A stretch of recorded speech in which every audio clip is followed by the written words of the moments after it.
Hello, everybody, and welcome to another edition of the Anthony Peake Consciousness Hour. Today, our guest is a really old friend of mine, Vitaliev. Vitali is one of these people that whenever I meet him, we end up chatting and we end up talking, and hours go by before I've even noticed the fact that the hours have gone by. So in many ways, Vitali is almost the ideal guest for this show, because every time we go out and we do 2 hours here, Sarah and I end up chatting afterwards and say, where did that 2 hours go? It's as if we're some form of time dilation zone going on. Now, Vitali and I have known each other probably for 8 or 9 years at least. And Vitali was, for instance, a few years ago, Vitali came over with me to Switzerland when we did some work on the lucid light device, the Lucia. And we met up with the Austrian inventors of that machine. And I will always recall that the next day, I met Vitali at his hotel, and he was about to go off to do some journalist work at CERN. And he invited me to go along and everything and take the opportunity to see the Large Hadron Collider. Sadly, I had to fly back that day, because I always think that was a massive lost opportunity, because it'd been wonderful to have had the opportunity to have seen that in action in many ways, and see how Vitali does his interviews with individuals. But I won't actually take away your interest in Vitaliev as an individual. So what I will do is, Vitali, welcome to INCON. And if you could tell us a little bit about your life. I know that your life is just so intriguing. So maybe for 5 minutes or so, just take us through the adventures of being Vitali Vitaliev and what has brought you to this point in your life. Thank you very much, Tony. Well, yeah, I often remember that meeting in Switzerland, and my own, unfortunately, only without you visit to CERN, because you would have been able to kind of explain lots of things to me, because I'm not a technocrat at all, And despite the fact that my father was a particle physicist, quite well known in the Soviet Union, one of the, I would say, fathers of the A bomb and the hydrogen bomb. He worked with academician Sakharov, young scientist. He started. My mother was a chemical engineer. My father paid the price for it, being irradiated a lot, and he died very young at the age of 56, like most of his colleagues, because the protection, of course, was minimal there. I already started talking about my life, as you may have noticed. So I spent the first 3 years of my life in a so-called secret town in the USSR, which there were over 50, I think, which was a town of 40,000 people behind the concrete wall with a barbed wire. You could only come in or get out, with special permissions. And I think not too many people wanted to get in, but quite a lot of people wanted to come out. But so none of that was possible. And although I was only 3 years old when they took me out, thankfully, of that place, and I don't remember many details of that time, I think psychologically it did have a huge impact on me, and that probably made me eventually into a compulsive traveler. Yeah, because if you want someone to become a traveler, well, imprison that person, especially when he is a child. And I was imprisoned actually in the Soviet Union, where I grew up, until the age of 35. It was a very large cage, 1/6 of the world territory, but it was still a cage, because it was impossible to venture outside it, and I always wanted to travel. So that was probably why I became a journalist eventually. I was an interpreter first, after graduating from the university, then became a journalist, but not an ordinary kind of Soviet reporter, glorifying the system. I became a satirical journalist. And everyone now would ask me, was there such a thing in the Soviet Union? Well, there was. It was, of course, not like what we understand under satirical journalism here. It was heavily controlled, but there was a magazine called Krokodil with a circulation of 6 million copies 3 times a month, which was published by the Central Committee of the Communist Party, believe it or not. But its aim was to criticize, little things, of course, little things to expose petty crooks, and all kind of mess and disorder in different places, but never, of course, make any generalizations, which you still manage to make, of course, by hook or by crook, very heavily censored So I became a staff special correspondent of that magazine, and they called me the first investigative journalist in the Soviet Union, because I was the first to write about organized crime, for example, in the USSR, or prostitution, which they insisted did not exist, and neo-fascism even, that was already in the 80s when perestroika started. The organized crime series were extremely popular, they still remember them. And because of the connections that inevitably led to the very top, I suddenly found myself under kind of double pressure, double fire, one from the criminals themselves and two from the authorities, the KGB, who wanted to make sure that I do whatever they wanted me to do, which I obviously didn't. So I had to leave. I don't like the word to defect, doesn't sound very nice, but so I had to live with my family, which was not particularly difficult. At that time, everything was falling apart and collapsing, including that organization, as well. So that they had very bad malfunctioning technology, and very poor discipline, So it was not hard to kind of live basically under a false pretext. And I ended up with my family first in London, where my first book came out, written in English. I started writing in English, and magazine and for some other publications while still in Moscow, and doing some television for the BBC, television reporting during perestroika, of course, when it became possible. So we ended up in London first, then we moved to Australia for a couple of years, where I became a rather kind of well-known journalist, working for Fairfax newspapers, had a very popular column. Then I came back to Europe, joined the European newspaper, now defunct, and on the advice of Sir Peter Ustinov, my late dear friend, with whom we became very close at some point, and kept writing my books. When the European newspaper wrapped up, I had nothing to do with it, I hope, but for reasons beyond my control, I joined the Guardian and then the Daily Telegraph, then worked for a number of other publications in the UK and in other countries, lived and worked in Ireland and Scotland, kept writing my books. So that's probably what it is. And this is my latest book, which is just out, which is kind of, it sounds a bit kind of like it's summing everything up, but it's not, I hope. It's a bumper book on my travels for 30 years of globe trotting. So I hope there will be another 30 years, And I'm actually working on a spin-off to this publication, a little book of Vitali's travels. That's what publishers want, because the book seems to be selling quite well. Also, the book mentioned by Tony, which I regard, I have a copy handy, but I think Tony has it as my probably main this one here, which book I on my find life, which is called Life as a Literary Device. Yeah, here it is. Yeah, anybody as a writer would read. It's a writer's manual of survival, because I have to say the book came out about 10 years ago. Actually, a new edition is being prepared now as we speak. But this is the book with no beginning and no end. It's written in the style of movism, invented by Russian Soviet writer Valentin Kataev, which, it's a peculiar style. It's non-chronological. It's not the flow of consciousness, but it's close to it. So, when Tony asked me to kind of sum up my life, I could have done it into just one sentence, which is life is a literary device. That's kind of where the writer keeps getting material for no matter what he or she writes, fiction, non-fiction. We always write about ourselves, always. If you look deeper into it, because ourselves is the only thing that we have had some kind of knowledge of, we can claim some knowledge of. So I do believe in that passionately.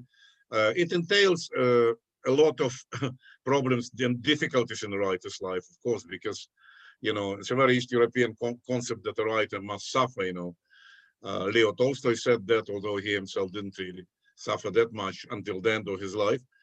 I don't believe in that any longer. I did believe in it when I was in the Soviet Union, but I think a writer, like any artist, does require a constant well, titillation of the imagination, you know, some kind of emotional discomfort. Yeah, discomfort is essential.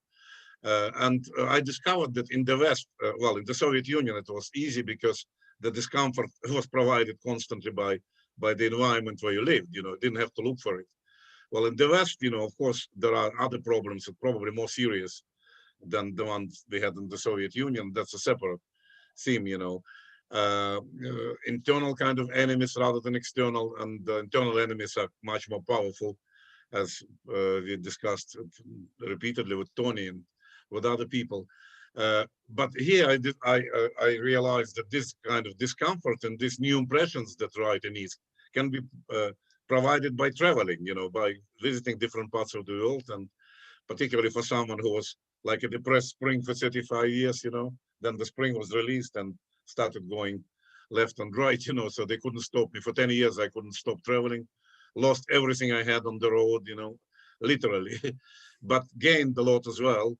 So, I hate to be called defected, as I said, but I don't like to be called travel writer either, because I don't think you can attach a label to a writer. Either you're a writer or you're not a writer, you know, and the writer in itself is well, is more like an honorary title than a profession, I would say, because to try and express, to create something out of nothing, to be able to express the thoughts that would then echo with lots of people, you know, it's kind of a rare, I wouldn't say gift, it's a rare responsibility.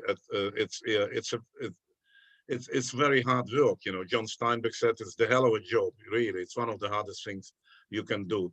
And every time you agonize, you know, when you're about to start, be it a column, be it a book, and the length of the agony is normally in direct proportion to the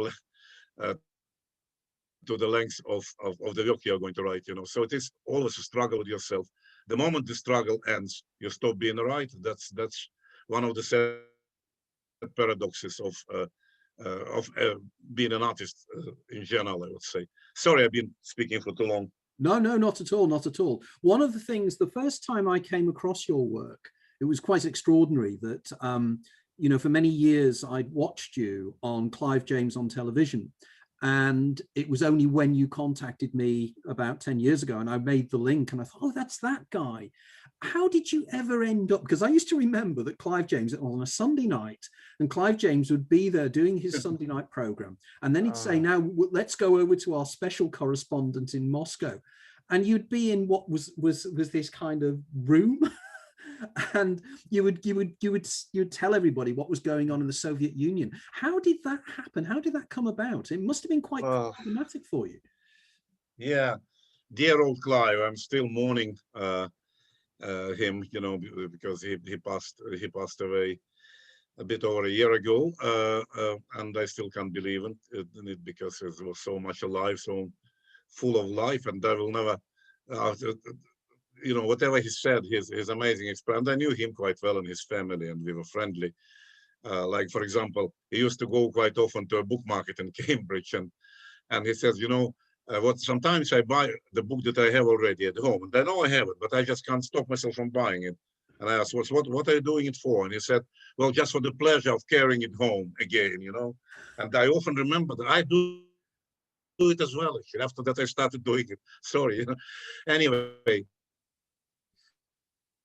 It all started, several people until now claim that they kind of introduced me to Clive and so on. It all started in 1988 when I first came to this country, to the West and abroad, you know, while already being quite a well-known journalist in Moscow, Journalist of the Year in the Soviet Union. I was invited by the Guardian newspaper to spend a month, you know, familiarizing myself with, well, with the Guardian, whatever. I ended up not just familiarizing myself, but actually writing for the Guardian. I had never written in English before then, although I was fluent, but I hadn't tried. And Punch and some other publications, I don't know how I managed in 3 weeks to publish, I think probably over a dozen articles, writing them in longhand and then dictating them in the morning to an agreeable kind of person from the Guardian who would agree to do it for me on screen. I didn't know about computers then. So I spent this months, 3 weeks even, you know, in London. I was completely taken by it, you know. I did fall in love. I was an Anglophile before then, you know, from my childhood, but suddenly to be here in person, which I thought would never happen. It was unbelievable, such an emotional gift. And I suddenly realized that I spent 35 years of my life, the first in the wrong country. So that was home. I really felt it very strongly that was home.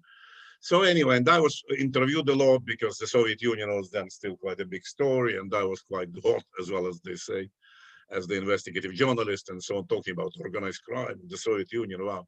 So I became quite kind of notorious and quite well known in England for that period, and with all these publications. And then I went back to Moscow, and one day someone called from the BBC and said that they wanted me to take part in a serious political show. And that's what they did to some of the, it was obviously a satirical show, but they didn't tell me. So they did it to some other guests, and they apologized later, you know, like they did it to this poor Maria Procotan, I think, as well. Remember that kind of a caricature singer that Clive is from Spain, but they say, no, it's a serious show. So I put on jacket, you know, tie, you know, sort of ready to any provocations. And then it was live as well by satellite, which was kind of quite new. And Moscow studio was not very impressive. There's peeling stucco, I remember, on the walls, and fly-stained picture of the Kremlin behind me. Oh, that was a picture. Yeah, I remember the picture. I remember that picture. And then the Clive's voice sounded, and he kept losing the satellite, you know, and they couldn't hear him very well. And it was kind of a funny feeling, you know, when you don't really see anything, and you can hardly hear anything, but you know that you're being watched by millions of people at the same time. So in the beginning, I was quite cautious, you can see it, and kind of ready for provocation. But then I realized from Clive's voice that it was actually a different kind of a show, and his voice sounded very relaxing and very kind of humorous and kind. And I started trying to make jokes myself. And I remember one of the questions, you know, that show was, he said, so Vitali, tell me, is it true that you're constantly watched in the USSR?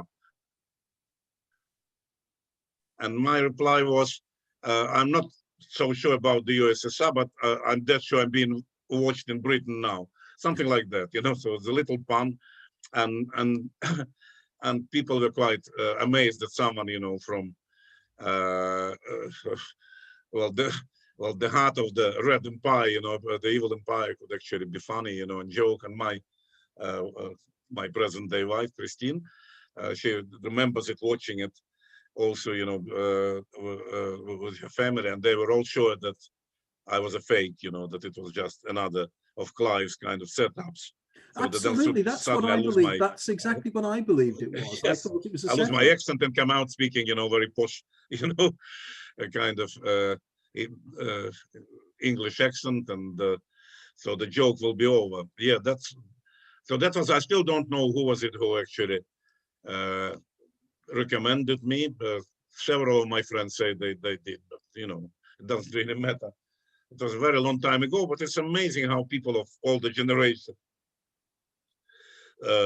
like us, unfortunately, well, they remember it. They still remember it, and sometimes still being recognized in the streets, you know, because of that. You know, I've done so much. It used to upset me initially. I've done so much after that, you know. I published 14 books. I've been to lots of other TV shows and radio shows. Well, one of the TV shows that I really like to talk about, because this is a link to you and Sarah, really, because a few weeks ago, I was talking to Sarah about this project she's involved with virtual reality and everything else. And Sarah turned around to me and said, you know, what do you do in that particular project? And she turned around and she said, I can't tell you, because if I did, I'd have to kill you.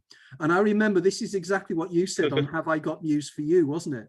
When somebody asked you something and you turned around and you said, I think it was Jimmy Tarbuck or somebody, could have been Paul Merton, and you turned around and you said, I can't answer that, because if I did answer that, I'd have to kill you. And I just thought, something like that. Yeah, I think the problem with that show was, it was again a long time ago. I didn't realize that basically the recording as such went for over 2 hours, but then what was left was just half an hour. And well, I thought I was really very heavily cut, you know, whatever I said was quite mercilessly cut, you know, but I would be okay with that now. I know how it all works. Were you given no option on that? Did they just no, you signed it all off. Yeah, because it used to be recorded a day before, still probably is a day before the broadcast, so they had plenty of time to cut it. But I have very warm memories of that, and Paul Merton, on whose team I was very nice, you know. But I think they do kind of tend to exploit their guests a little bit, you know, in that respect. They used to. Maybe now it's completely different, but so that was it. And I even wrote a column for the European about kind of being disappointed with it. And I knew they would never call me back, and they never did since then, you know, which is fine with me. So yeah, I don't know. Well, television is well, it's the factory of dreams, you know, as I would say, as what Mayakovsky, you know, great Russian. I think it was Maxim Gorky said about Hollywood. I think the factory of dreams here. So much that leads us on actually to your writing. And one of the things that you pointed out was the sense of being in a place you wanted to be, being in London, but also the sense of alienation and being part of London, but not part of London. And that immediately reminds me of your wonderful book, Granny Yaga, which I personally think is one of the funniest books I've ever read. And it's up there with Tom Sharp. It's one of the kind of books that you can't read on the tube, because if you do, you'll burst out laughing because it is so funny. Oh, thank you. I really love that book. Can you tell us a little bit about the background to the book and the storyline and why you chose Granny Yaga? Because that opening scene, guys, is wonderful, whereby there's a queue of people outside the British Museum and Granny Yaga is flying across in her bucket and they see her fly over. It sounds silly, but in Vitali's brilliant way of writing, it is just so amusing. So can you tell us a little bit about that book and what thanks for asking about it? Yeah, because well, first of all, I have to say it's fiction, of course. Yeah, it's a fantasy novel. Yeah, because most of my books are non-fiction. I published a thriller in 1990s in kind of co-writing it with another writer, which sold quite well here, especially in Germany for some reason. There were 10 editions there, and I also wanted to come back to fiction, you know, and well, Granny Yaga, after about 10 books of non-fiction, I just thought it's time to try. So I was always fascinated by folklore, not just kind of Russian or English folklore, but folklore in general. You know, it's kind of like a second world there somewhere. You know, it's like alternative universe, you know, populated by folklore characters or the characters from books and so on. And I have a bookland as well. And in Granny Yaga, there's several worlds. There's a yesterday land, you know, where basically they kind of exile or unnecessary people or hide something they want to hide because it's just our world, but it's only yesterday.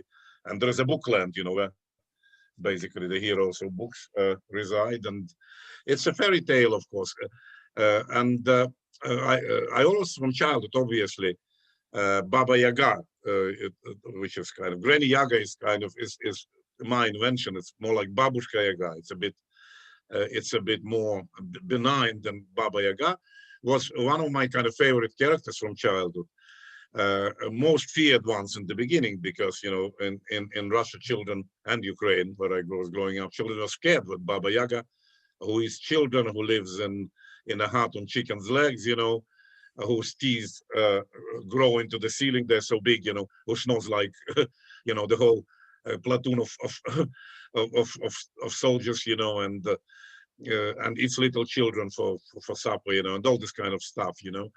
But also, there was something very attractive about this horrible character, was just because she was always very fair. And when a maiden would be sent to her, you know, with some kind of a chore, you know, or some kind of a task, you know, she would always make that maiden work, you know, and if the maiden kind of worked well, you know, she would never eat her up, you know, and would give her a present and so on. And she also ran day and night, you know, she had 3 horsemen, you know, under her command, and black horseman, red horseman, and white horseman was the sun, you know. The red one was the sun, the white the day, and the black one was the night, and kind of all sorts of. So she was horrible. On the other hand, she was quite attractive as well. And I was just thinking, it's actually quite interesting. And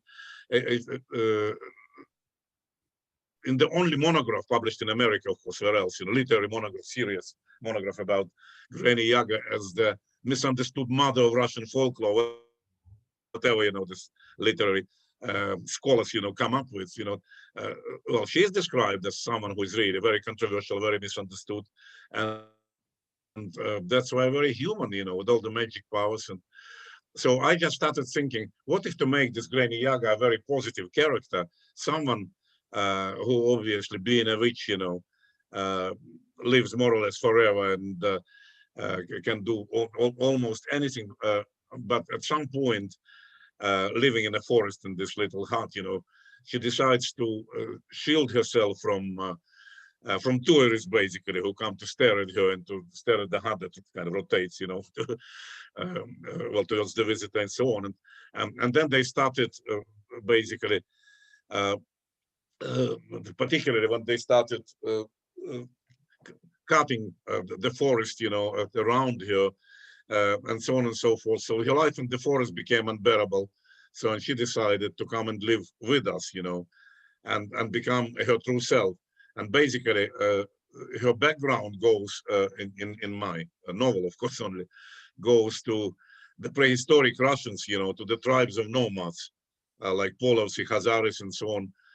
When she was one of those girls who was left overnight to watch the fire, because they didn't know how to make fire, which is true. So it has to be watched and kept burning. And she fell asleep, and the fire went off. And she was punished by kind of being left alone in the forest and with similar girls and so on. And that's how it all started, how she became a witch. Anyway, to cut a long story short, it's not a long book, by the way, it's quite a short book. Baba Yaga ends up as a granny in one family in a Slavonic, Slavic country, well, fictitious country, Slavonia, that I invented. I mean, there is a province of Slavonia in, I think, in Serbia, in Bosnia, I think in Serbia, but there's no such country. That's basically the prototype of the Soviet Union or any other totalitarian East European country. So she ends up as a granny there, and obviously no one really is quite sure, neither mother nor father, nor where she comes from. The only one who knows is a little boy of the family, Danya, because she saves him one day when he was about to fall over a very high kind of pyramid that he himself constructed to grab something from the ceiling, and he starts falling, and suddenly she flies into the room and picks him up, and that saves him from that. So she had to open up to him, took him to her Yesterday kind of abode, introduced to her talking cat, Bulgakov, who is a great reader of books, and so on. And then when their life in Slavonia becomes unbearable, their flat gets snapped up by some kind of high-ranking apparatchik, so they're left practically homeless, that family. She helps them to emigrate to Britain. So that all happens in the first 5 chapters. So by chapter 5, they're already in Britain. And she, of course, speaks absolutely fluent English. She has a sister in London who runs one of the occult shops in Bloomsbury. Yeah. So sister whom she hasn't seen for 500 years, so they kind of have. Which you based on a real, you based that on a real yes, person. Yes. And she was at the launch, remember? I do. She was at the launch. I spoke to her, yeah. She was giving all the kind of magic. Atlantis. Yeah. Yes. So, and the most amazing thing was how much, so she basically helps this family survive in London. And when kind of mother and father wanted to get into trouble, they're good people, they all want to work, so they don't want to basically use the benefits and stuff like that. So she takes them to the Highgate Ponds, basically, and makes them dive there in January, because River Fleet comes to the surface there, which is true. They're actually my passion for old London, for secret London. So I was able to satisfy it because I know London very well. And River Fleet indeed comes through as a spring, in the Highgate Ponds. And it has a kind of magic qualities, of course. It wakes up your chakras, but you had to know the mantra, of course, to pronounce when you dive. And then you come out and you speak fluent English. So that's how the family learns fluent English. I remember Vitali, what amused me there, yes. you called it the deep immersion treatment, or the deep immersion course, training. yeah. Course, yeah, because it's an official method of teaching languages. I'm myself teaching Russian now, and will be teaching English, believe it or not, quite soon in Cambridge. But yes, the immersion method was invented by one Bulgarian linguist and academic. Yes, so there is an immersion method, but obviously it does quite mean that, that you have to dive into the pond. And when I was launching this book, I think you couldn't come to the launch, unfortunately, or maybe fortunately for you, I don't know, because I kind of announced it rather stupidly that I was going to jump into the pond, and it was the end of April. The water in Highgate Pond is cold all year round because of the springs, but obviously people came, and I read the chapter, where they learn English by immersing themselves into the pond, the whole family, and I had to jump into Highgate Pond. We still have the photos somewhere. I thought I would never come out onto the surface because, I had this feeling like I breathed out, like as if you're about to down a shot of vodka, you breathe out, and then I couldn't breathe in, for quite some time. So cold it was, but I survived. I survived that. Yeah, I don't know. I quite enjoyed writing it. I started writing. I sort of doing three parts of it. I started writing the second one. The book was purchased, optioned by Hollywood, by two Hollywood producers, to my delight. And we had about 3 years of very intense negotiations, and it went kind of rather far, I mean, they were progressing. But then, as it often happens in Hollywood, they were distracted by something. And this, I think, the Weinstein scandal started and so on, and they were distracted. And nothing really happened to it. But I came very close. I still have this contract, if and only if, as the Americans say. And for all the very lucrative numbers in it, so when I'm in a bad mood, I look at it and kind of my mood improves a little bit. Yeah, it came close to becoming a movie, but maybe it's for the better. I don't know. Yeah, I forgot to ask you that. Last time we met, I forgot to ask you about that, as to how that had progressed, because I know that the second or third last time we met, it was progressing really well. And I'm surprised they weren't wanting to take it, because when I read the book, I was immediately reminded, I mean, Mussorgsky took pictures at an exhibition, so that you already had almost the soundtrack, because as I recall, that one of the paintings in the painting pictures that Mussorgsky described, wasn't it the hut on chickens' legs and things? And so you had the music.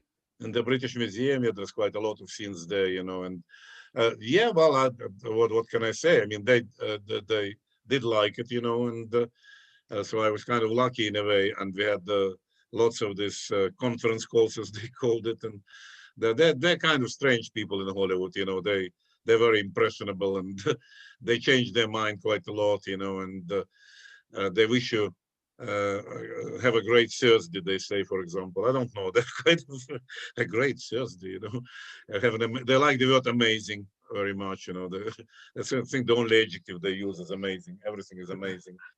So it was interesting, but if you ask quite a lot of people who are in the similar situation, it's not unusual for them, to go pretty kind of far, and spend some money and then change their mind or whatever.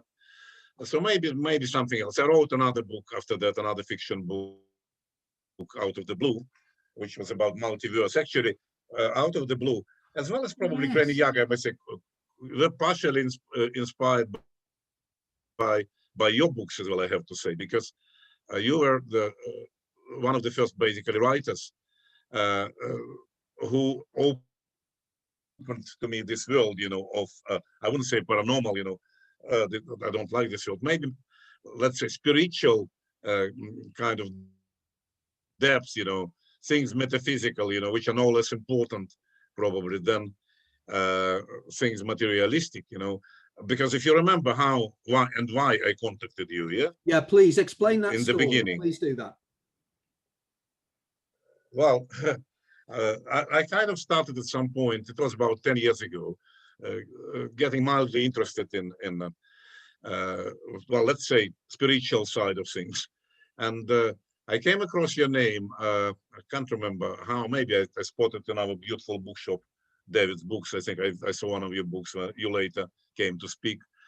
I remember I was sitting at home and ordering your books, Life After Death, and another one, I think 2 books from Amazon. At which point my wife, Christine, she was then doing horse riding lessons. And she was about to have a horse riding lesson. She had a call from her trainer, who said, well, there is a slot now, actually, if you want to come quickly, because they were quite busy. It was November, quite late already. It was dark. And she said, oh, they have a slot now. And it was quite half an hour drive in the countryside. Yeah, because we live in Hertfordshire. So should I go? And I said, yeah, of course, go, because you would enjoy it. And I will go with you as well to keep you company, because it's late. So I stopped ordering your books and we went into the car, and she was driving, and we went to that class, and we had the most horrible car accident. I still don't understand how it happened, you know. I mean, it was a head-on collision with another car, you know, on a dark road, and I was kind of nodding off in the passenger seat, so I'm not sure what happened.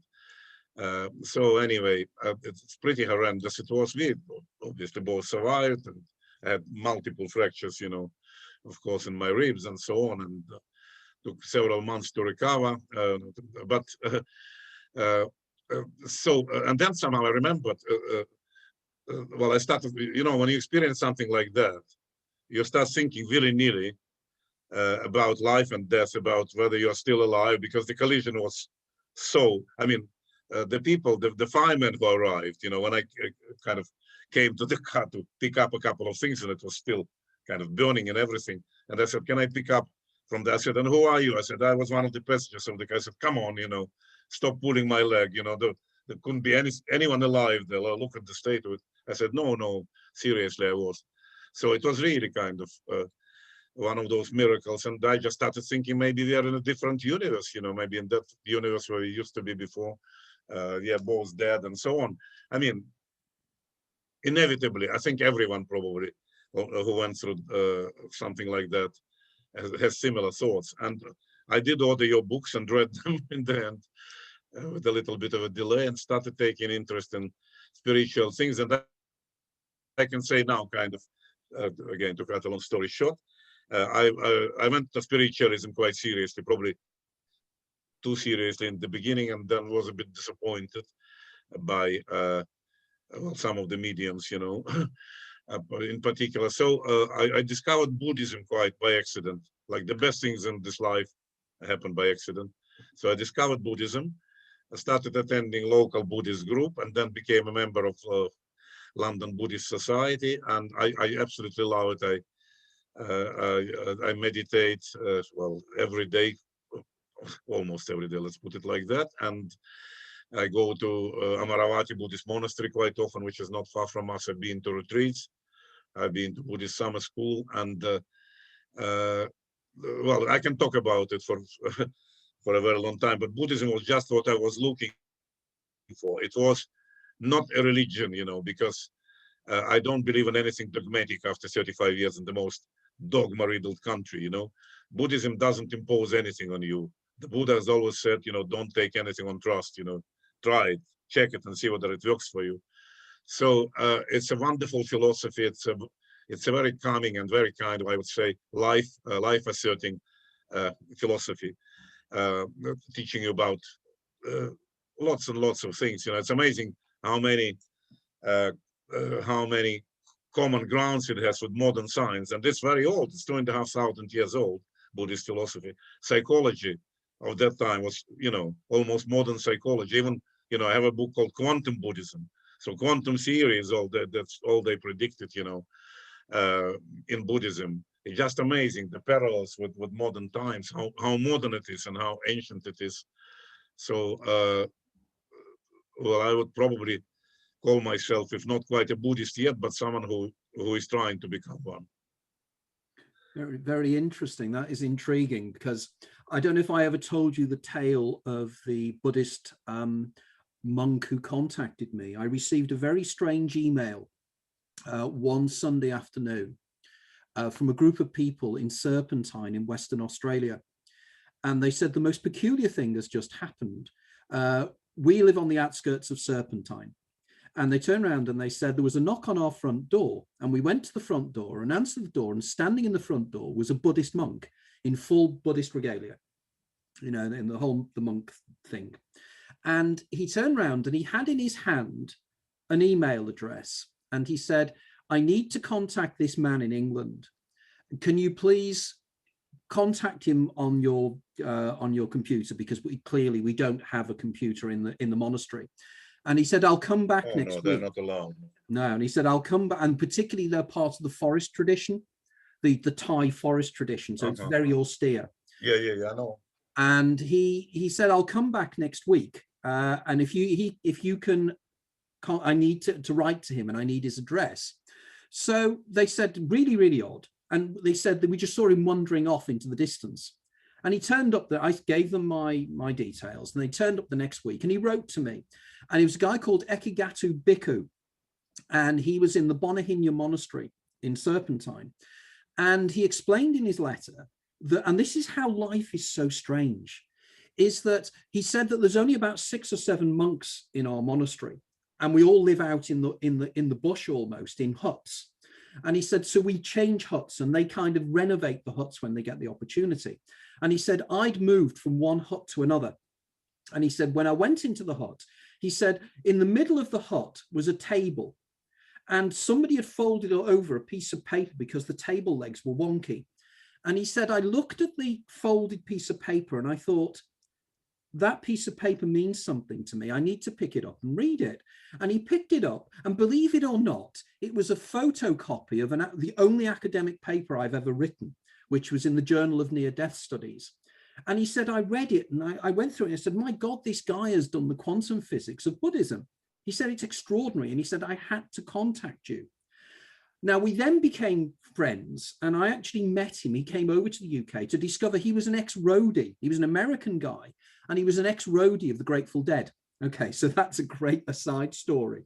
But there's a wonderful turning story to this, because a few years later, I'm telling this story to a Sinhalese friend of mine who lives in Australia, a consultant psychiatrist called Mahendra Pereira. And I'm talking to Mahendra, and we'd met up with Ornella Karatza, who's a researcher from SOAS into near-death experiences. So there's the 3 of us talking, and I tell this story. And Mahendra says, he goes, I think I know how that got there. And I said, what? And he said, the article. And I said, why? And he said, because I sent it. And I said, what do you mean? God. And he said, I sent it from Australia because one of my friends... one of my academic friends is the main man in that monastery, and he's a quantum physicist. He's a Cambridge educated quantum physicist. And I turned around and I said, wasn't it a John Bram by any chance? Was it what? No. Was his name a John Bram of that? I think it might have been, yes. Because yeah. Well, anyway, I'll tell you when you finish. I'll tell you about the John Bram. Because then I thought to myself, he was obviously so impressed with the paper that he never went back to Mahendra to tell him what he thought of the paper, and B, he was so impressed with it, he obviously donated it to a room in a hut. Now, why this is really weird is, and this is, again, the mutual friend of ours, John Lloyd, who you introduced me to. Yes. Because John Lloyd, remember, John Lloyd wrote a book called The Meaning of Life, which he wrote with Douglas Adams. Yes. Now, Douglas if you go to your copy of The Meaning of Life, John explained to me why he wrote that, and he told me that he and Douglas Adams were in a bar one night, and they were bored, and they were joking around, as you can imagine John Lloyd and Douglas Adams would. Yeah. And they started joking, and Douglas Adams or John Lloyd, one of the two of them, noticed that one of the table legs were wonky, and a piece of cardboard had been put underneath them, exactly the same way that my article had been used. And either Lloyd or Adams turned around and said, that's a Ludlow. And the other one said, what do you mean? He said, no, it's a Ludlow. Apparently Douglas Bader, when he lost his legs in the Second World War, they actually made these for him so he could walk around. And then he burst out laughing and he said, I'm pulling your leg, I'm joking. And they said, well, here's an opportunity. We could write a book with definitions of things that there are no words for. So like these things that come down for your nose are called your Des Moines. And they use place names from America and the UK to link these things. And that was what stimulated John Lloyd and Douglas Adams to write Was in Fact a Ludlow. Now, I'll finish this story in a second because it has a wonderful circularity to it. Because I met John Lloyd one time after we'd met, and he took me to the Groucho Club. I introduced you. Yeah, I think I introduced you too. You did indeed. Yeah. And we got talking about various things. And I mentioned about the book, The Meaning of Life. And I said the most extraordinary thing in The Meaning of Life is Mavis Enderby. Now, Mavis Enderby is a place in Lincolnshire. And in the book of Life, in The Meaning of Life, the Mavis Enderby is that woman or male part, if you're female, partner of yours in your past that your present partner has an irrational hatred for. Okay. And we joked about this. And this was on the Friday. On the Sunday night, John Lloyd emails me and he goes, "You're not going to believe this. You talk about synchronicities." And he said, "I went to a dinner party last night and my Mavis Enderby was there." And his Mavis Enderby apparently is Helena Fielding, who wrote the Bridget Jones' Diary. And he said it was just extraordinary. Yes. We were talking about Mavis Jones, and it happens. So all those coincidences weaving in incredible ways is exactly what we talk about, isn't it? Now, what were you going to say there? You were going to jump in about a comment about the yes, because when you mentioned Australia and Buddhist monk in Australia, I immediately thought of definitely my favorite Buddhist writer called Ajahn Brahm, who is an Englishman. He studied physics in Cambridge. It must be him. It is. And then he became a Buddhist monk, and he went to Australia, and he's got quite a lot of Australian kind of honors and so on. He's very well known in Australia. He is the abbot of the Buddhist monastery near Perth in Western Australia. Well, doesn't that make send a shiver down your spine? I'm sure it's him. Yeah. I mean, it's just wheels within wheels. Sorry? Here, you know, extraordinary. Well, absolutely. And he actually, not so long ago, he came to the London Buddhist Society. He comes every year and gives a talk, you know, and it was already during the pandemic, so I listened to the talk online. But I have some of his CDs in my car, and he taught me to meditate, and I haven't, well, basically in this forest tradition and the whole Theravada Buddhism, they believe in reaching enlightenment by meditation alone, basically, by reaching the jhanas, so-called jhanas.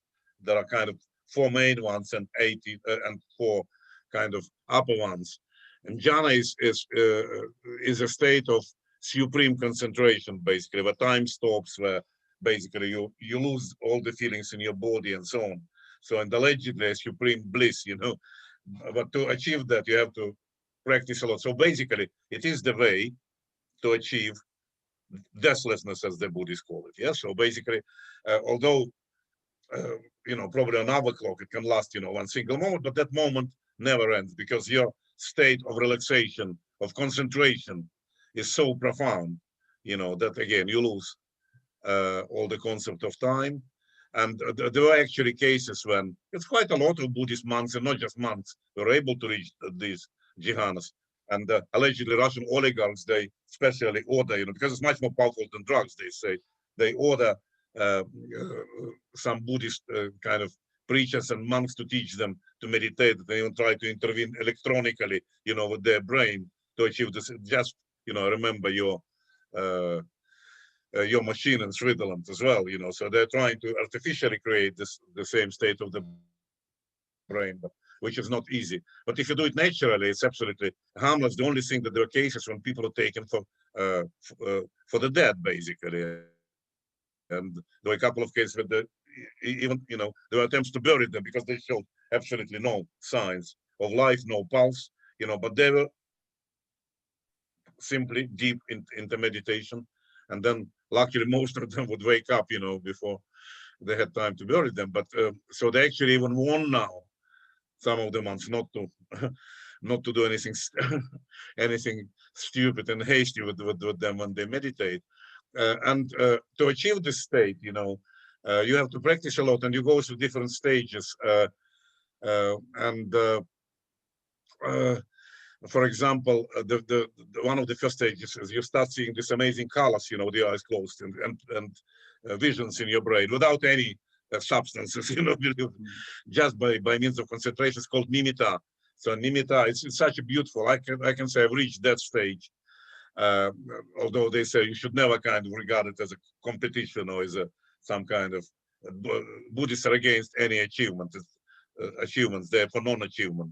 No self, non-achievement, and so on. So you just have to do it not because you want to achieve something, but because you just meditate, you know. And so you start seeing these amazing images, you know, in front of your eyes, the brightest colors, you know, you've ever seen, and your eyes are closed, of course. So, and anyway, it's really impossible to describe, but it's a prelude only to the very first jhana, which I don't know.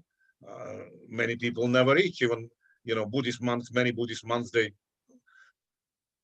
never reach the nimitta stage, you know, meditating every day for a very long time, you know. So anyway, sorry, I got into Buddhism. I said, no, it's all right. Well, I think we should move back to Buddhism. I'd like to bring Sarah in here now, because I know that there's 2 or 3 things that I know Sarah will be interested in, because I know that Sarah does these cold dips into the sea and everything, which sounds like your Highgate Ponds immersion therapy and everything else as well. So Sarah, any observations and things you'd like to make, or any questions you'd like to ask at this stage? After that. It was all just really fascinating. You sound like you've had a really adventurous and exciting life. And both me and Antony came to your webinar yesterday when you were talking about unusual micronations and enclaves around the world. And I was interested in what you were saying about meditation as well. I went to do Vipassana at Damadipper in Herefordshire, and that's a 10-day retreat. And I think that sensory deprivation, which is kind of, I suppose, part of the structure of meditation, is to just have no distractions whatsoever, is really underestimated in our culture now. And I guess it's all part of the active imagination. I had this dream last night, actually, that in the future people had to go to imagination counselors because they'd lost the ability to imagine stuff because they're so sort of bombarded with information constantly. And we were doing this interview last week with the director of the Philip K. Dick Science Fiction Festival in New York. And I'm really intrigued about how writing works upon your imaginative faculties, and how if you write and you get yourself into a character's mindset, and even if you're writing non-fiction, and especially with you writing about travels and journeys and adventures and stuff, I collect expedition accounts from the 30s and 40s. And there's something about writing about traveling and journeying that also really engages the imagination, because you're going on this imaginative trip. So maybe you could talk more about how you get into that mindset. And like you were saying, I love what you were saying about the best way to be a good travel writer is to be in prison, or to be not free to explore the world. And I always think about this, when you go on holiday and everything's kind of exotic and novel, and you absorb so much more of the environment when you look around it. And I call it kind of exotic consciousness. And sometimes I try to get myself into that mindset, even when I'm sitting in Bexhill, somewhere I'm very familiar with. And I try, because you notice things like street signs and little finishes on car doors and stuff that you wouldn't normally notice when you're in your normal environment. Yeah, yes, it's actually fascinating what you are saying. I often quote Albert Einstein, probably one of my favorite quotes, and he used to say that imagination is more important than knowledge. And he was extremely right. When he was selecting, I heard when he was selecting his students, he would check just that, because knowledge you can look up on encyclopedia or on Wikipedia or whatever, but imagination is something that you cannot really pretend you have if you don't have it. And imagination is like, I think it's like muscle, it needs practicing, it needs kind of, it needs, it requires training. And I was in a way lucky in this respect because, well, if you can imagine, being an armchair traveler from the age of 10 or 11 when I kind of started to become aware of the world around me, and of the fact that the biggest part of that world is out of my reach, you know, and that was, I could never reconcile myself with that. I mean, you had to, what could you do, you know, I mean, but so I decided, okay, you know, they don't want to let me outside the certain borders. And as I said, the cage may be huge, it may be the 1/6 of the world territory, but when someone tells you that this, you cannot go beyond this point because I don't want you to, you know, it's a cage still, you're still in prison. It may be just like solitary confinement, same thing. And when I became a journalist in the US already, I would, of course, travel a lot, and I would fly for 12 hours and still be in the same country, the same queues, the same kind of drab clothes, the same buildings. So that was really mind-boggling. But I knew that obviously there was a different world somewhere. That's why I started, thanks to my parents, of course, learning English at the age of 7, you know, when people normally wouldn't do it, and it was very unusual. So we had 3 or 4 boys who did it, you know. Lucky with our very first teacher. I write about it in Life as a Literary Device quite a lot. Who was amazing. He was an old man, educated still in pre-revolutionary Russian grammar school, normal grammar school, and out of the grammar school, you know, everyone would come out fluent in 3 living languages, foreign languages, and 2 dead languages, Greek and Latin. So that was secondary education in Russia before the revolution. So the fact that I started learning English helped me a lot, because I suddenly got access to certain spheres of knowledge that were kind of not accessible to most of other people, and English language broadcasts were not jammed as much as Russian language broadcasts and so on. So, and alongside that, I started developing kind of my own inner self. You know, most people, there was a choice when you reached the age of 15 or 16. So you faced a choice. It was quite cruel because you were still quite young, but you already knew that you could never say what you think. You know, that was something you would learn at the age of 7 or 8. Your parents would tell you if you want to survive, all this kind of stuff. So at the age of 15 or 16, you had to decide whether to withdraw inside yourself, you know, or whether to kind of accept everything and try to achieve something kind of in that system. So I chose the former, and by reading a lot, I actually was reading quite a lot of train timetables, believe it or not. Just any kind of travel was fascinating. I would get some foreign train timetables, you know, 100 years old, you know, and imagined all the trains and imagined, you know, the stations they would arrive. And maps, of course, maps were terrific for this kind of travels of imagination, and anything, you know, anything that would kind of stir up your imagination would be great. And I was really happy in my own little world, you know. I knew how to move around Paris, you know, with my eyes closed, or London. And it was even a bit of a disappointment. I said, okay, I'm going to see it for real, or maybe I shouldn't read it, because some places actually, is there anywhere very disappointment. I was going to say, is there anywhere yeah, that you compared to how I imagined them? Did you fantasize about places? Sorry? Did you ever fantasize about places and they let you down in reality, or? Yes, yeah, absolutely. I have to say that Paris, about which I wrote poems and so on, was a bit of a disappointment in the beginning. You know, when I first came to Paris, it was the wrong area. You know, kind of I think like the France or whatever, which had nothing to do with Paris. And so I ended up then. I said, "Gosh, is this Paris romantic place where I kind of was dreaming all my life and wrote, you know, this romantic poems about it and so on."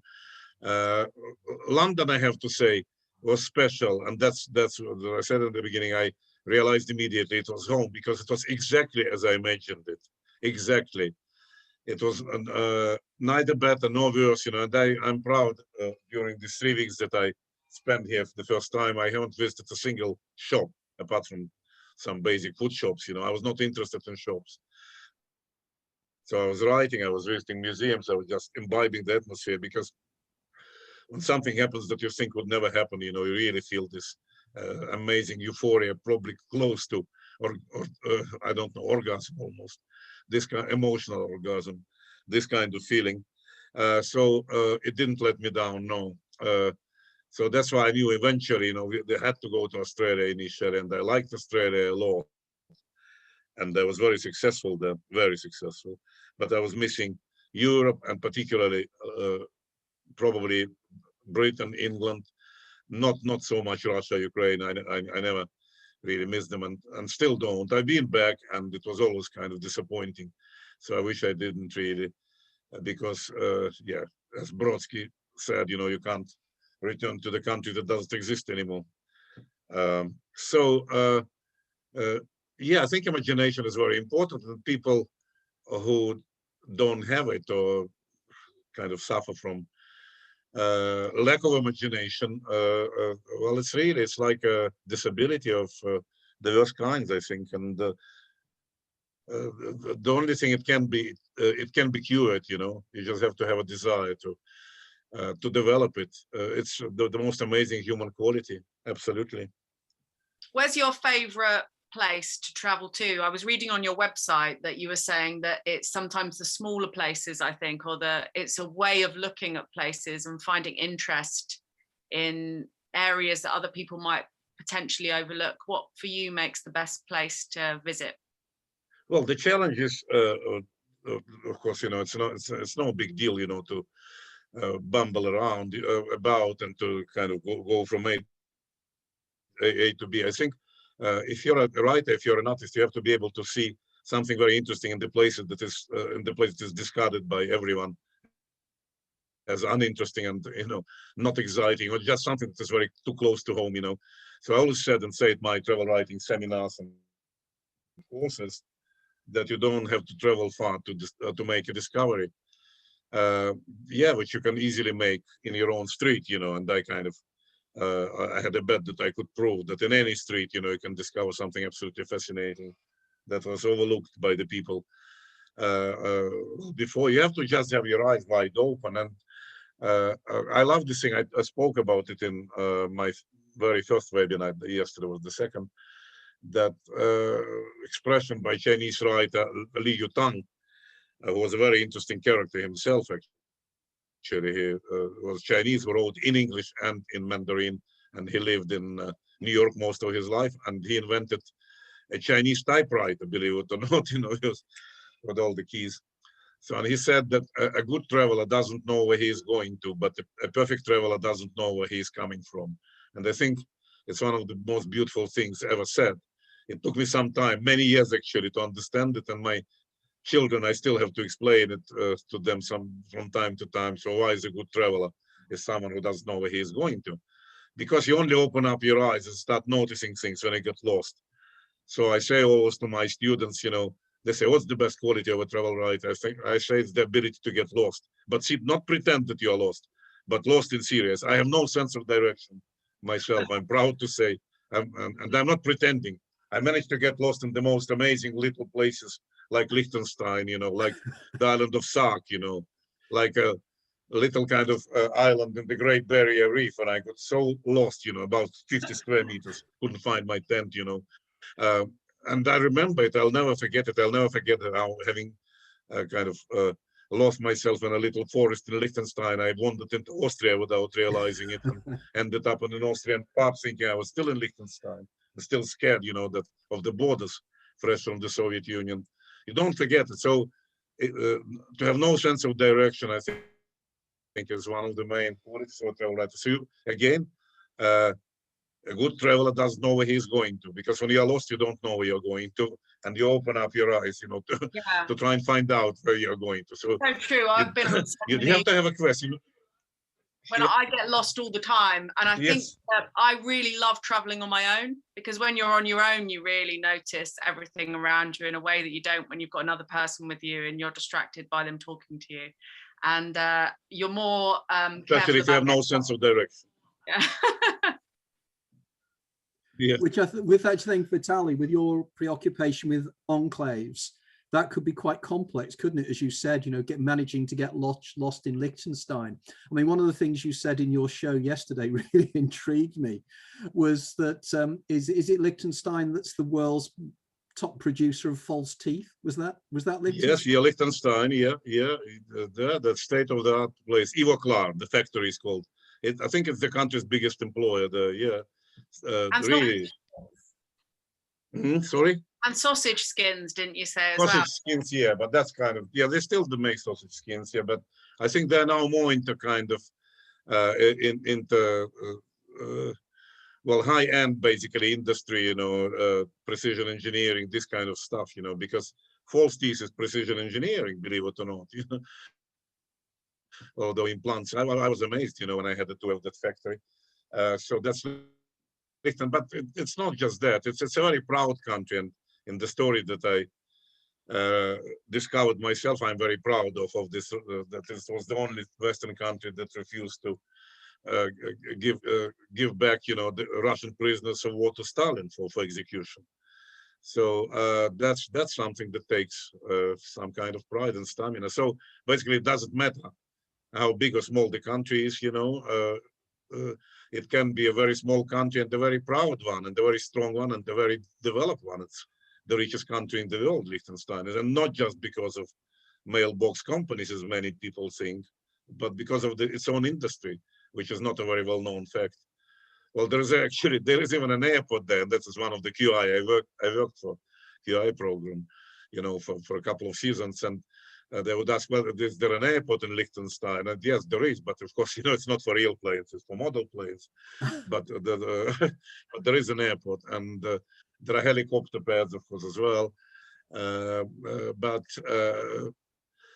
Yeah, that's this preoccupation with small things, you know. It's kind of, it's a spirit of contradiction, like when we are talking about making a traveler basically imprison someone for 35 years, you know, depress the spring and keep it and hold it really tight for 30 years and then release it, and you'll see what is going to happen. The spirit of contradiction is kind of strange dialectics of life, you know. That's why someone who comes from a country suffering from a huge case of gigantomania, you know, even the gigantomania was huge, yes, kind of. And it's the largest in the world, and that's why it's so great and amazing, and always conducting just wars and just, you know, all this kind of rubbish we were fed from childhood. He would be instinctively interested in little places, you know, saying, how do they survive? And they survive very well, it turns out. The same thing is with imagination, you know. Imprison someone, you know, for some time and then release, and this person will be traveling, you know, I can guarantee. It's a bit cruel, but that's how it works. So people who are lucky not to require this kind of extreme methods, you know, to do what they're doing, you know, they should appreciate it. I was always kind of, in the beginning when I came to the West, I couldn't believe it, you know. I see these people in the pubs drinking, you know, becoming drunk. Look, all this life, go to the bloody libraries and read and learn. No one is restricting your access to knowledge, as I felt every day, every second. Travel now, no one is going to stop you on the boat, and instead you're standing there, you know, mixing bloody whiskey or vodka with Coke and adding milk on top or whatever, and making yourself stupid, you know, instead of that. I really hated it.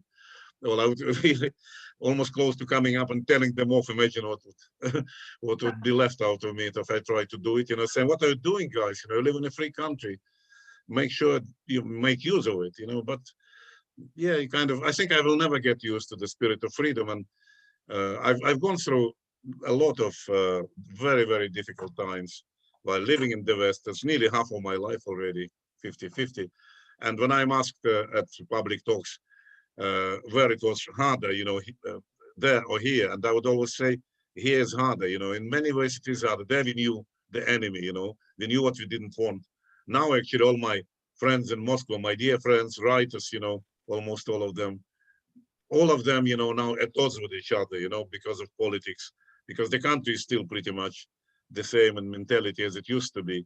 So I'm actually quite pleased that I'm no longer there because of that.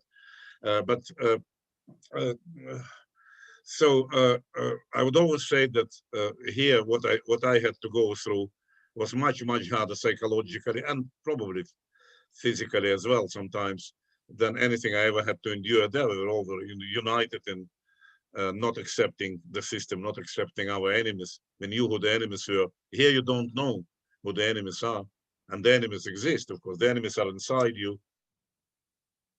Yeah, I had some horrible experiences here, and nearing to homelessness, nearing to kind of almost rough sleeping, and all the result of the relationships, they are worse than totalitarian rulers sometimes, what they do to people. So I don't think I kind of chose an easy life, but I never regret it.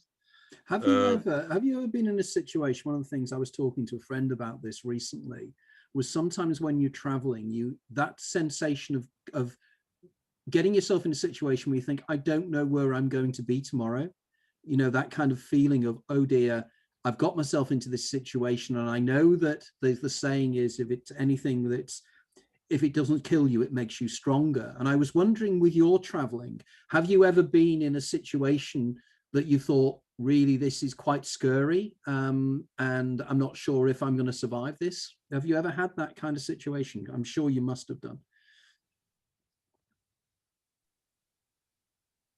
Oh, absolutely, yes. I'm not sure whether I would remember it just off the top of my head, but yeah, there are such cases. I actually, funnily enough, probably the hardest travel experience was my 11 months spent in the United States. I worked for the Telegraph then, and well, basically I was researching the book on the United States, which kind of never happened, unfortunately, because of 9/11. So plus doing my column, Vitaliev's America from the road, and I was on the move all the time, trying to use just the buses, the stagecoach buses, nothing else.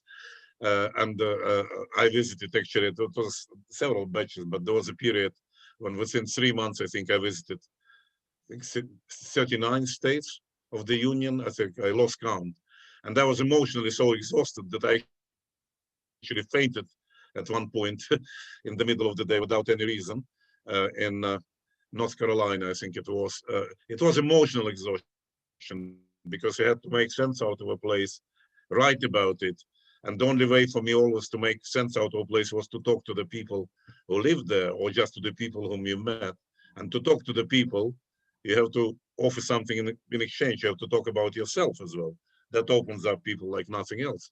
So in doing it every day, for many months, is very, very, very tiring emotionally. So, and I was scared then that I wouldn't be able to carry on, but it's okay. I went to my hotel and kind of closed the shutters, and slept for half a day, and was okay. The next day, I could move on. There's quite a lot of kind of funny things happened when I was researching my book Borders Up about the drinks of Eastern and Central Europe. And I think it's probably you said funny, Granny Yaga. I think it's probably the funniest and the saddest of my books, because I was doing it in 1996, 97. And I spent many months, just on this quest. Well, I was traveling through drinks. That was my kind of, I decided Simon & Schuster wanted an unusual book on that part of the world. And I said, okay, I'm going to travel not through countries, but through drinks. So I divided Central Europe into wine lands, beer lands, and spirit lands, and travel through this lands accordingly. And of course, when you travel through such lands, you have to consume spirits, wines, and beer, which especially beer I always hated. So that was very difficult. And of course, several times, because, well, you were in the drinking environment and you had to talk to the people in this environment, and it will become quite rough sometimes. But so I managed to avoid any kind of major scuffles, although there was one point, but it had nothing to do with really with drinking. I was completely sober when at a factory in Romania, which was still only kind of waking up after this horrible Ceausescu rule, for many years, and lots of dodgy things were happening there, lots and lots. And I kind of noticed at one champagne factory that they were basically falsifying, despite the fact that they knew there was a journalist, from the West, that Noir. They didn't care. They were falsifying this. They probably thought I wouldn't understand. They didn't realize I spoke Russian and read Russian. Their local blonde, pretending it was Sovietskaya Shampanskaya, Soviet champagne, which was highly valued still in that part of the world, just by putting labels, false labels there, and putting it into boxes. And I noticed it. I said, what are you guys doing? And in Russian, and they got really scared. and they were chasing. I was later recognized us, because it's a lot of money involved with the mafia. So I was with my kind of driver and some kind of local winemaker. They were chasing us in a car, and allegedly, with an intention to, well, to kill me. Or I don't know. I could never check it, but well, I didn't know it then, luckily, because then I would probably be quite scared because they were serious people. Not all the situations, but on the other hand, I was prepared for something like that. If you can be prepared, because the most unpleasant things happened when I was still investigating in the USSR. And there it was, I was really physically attacked more than once, from behind my back. When I was writing about organized crime in Dnipropetrovsk, someone hit me quite badly, from the back in the evening with some, could be a stick or something. At that time, they still kind of didn't really kill journalists. But I have to tell you, a really quite a horrible story, which I only found out not so long ago, basically, that it happened. My latest investigation before I actually defected wasn't organized crime in Leningrad, and now who comes from Leningrad, and what's the most serious criminal groups actually originated there. And I spent some time there, was working with local police, going to prisons, interviewing people. Some of these people, I won't call any names now because it's probably still dangerous. They're still playing some role in Russia. So wrote about it, and then I left without announcing yet that I'm not coming back. So this issue appeared, was published in early 1990, with the photographs and everything. And what happened next? Normally, after a publication of serious material, local authorities are supposed to respond. So the magazine, and I only found out about 20 years later because I lost touch completely with my colleagues for a long time.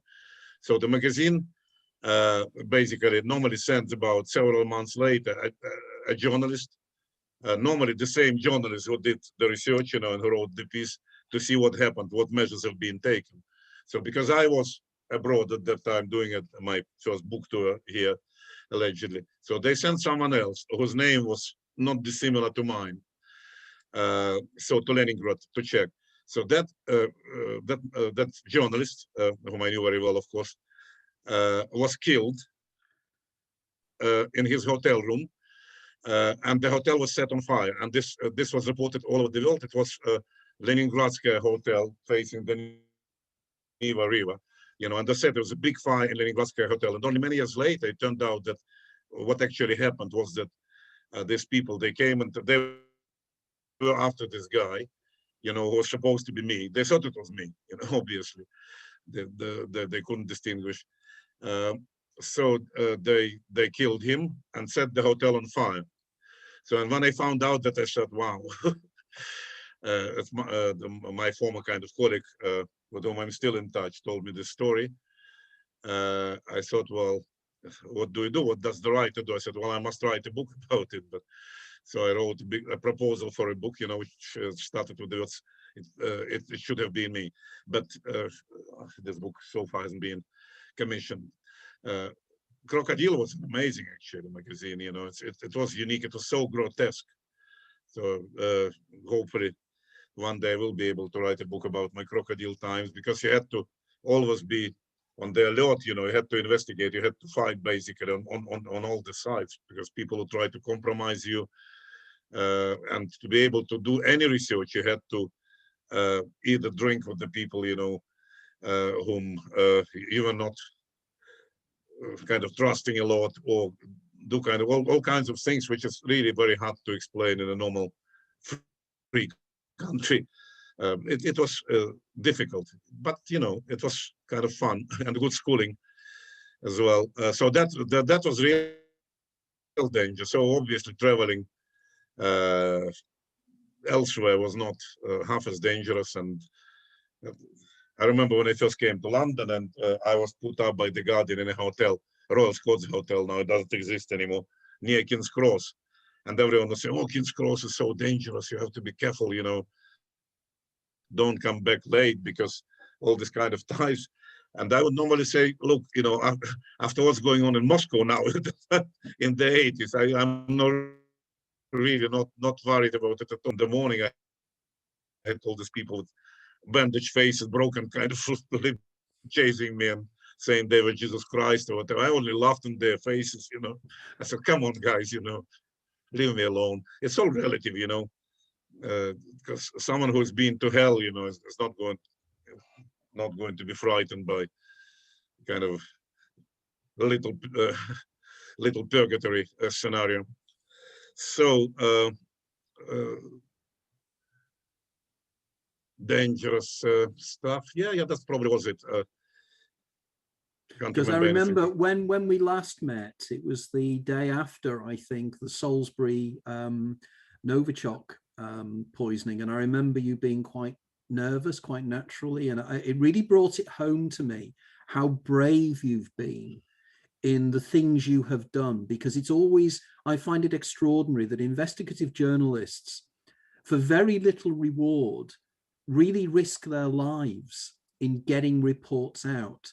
And I always wonder what drives that. Is it just a sense of what is right, or is there more than that drives you to do that? It's a very it's a good question. As a kind of cliche. What drives it? It's a lot of things. It's being young. It's being ambitious. Yeah, definitely.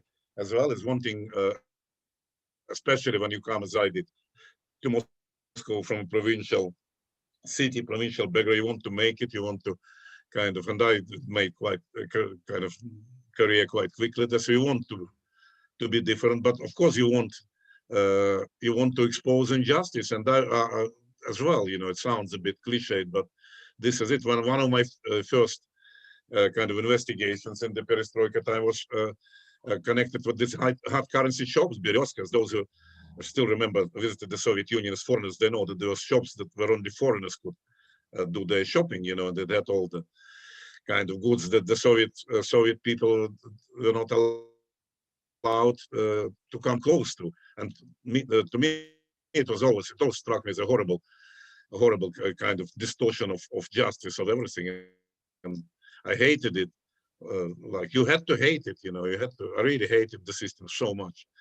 But hatred is not always kind of a good advice. As they say, you had to learn about it, you had to investigate it, you had to even sometimes try and become a part of it, as a kind of a stooge almost, to experience what it feels like to be this kind of luxurious palaces for the elite and so on, which I had the chance to be while still as an interpreter for the Ministry of Culture, as I was before becoming a journalist. Yes, it was everything.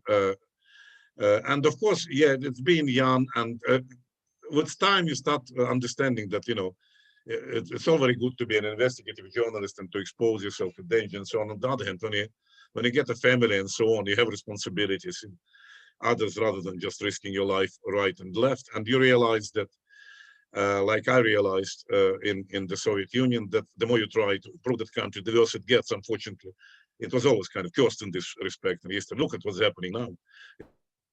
It's just unbelievable. And how many people now died, for it and were killed. And I'm not saying they died in vain, but you kind of realize, there are other things in life. There are other countries. The world is great. The world is wonderful. So I want to learn a bit of that as well, and to do something different. So I kind of stopped really doing anything Soviet or even Russian oriented about probably 25 years ago, and I wrote about it in The Guardian in my column, just leave me alone. I have no moral right anymore to do it. I did it. I did enough of it.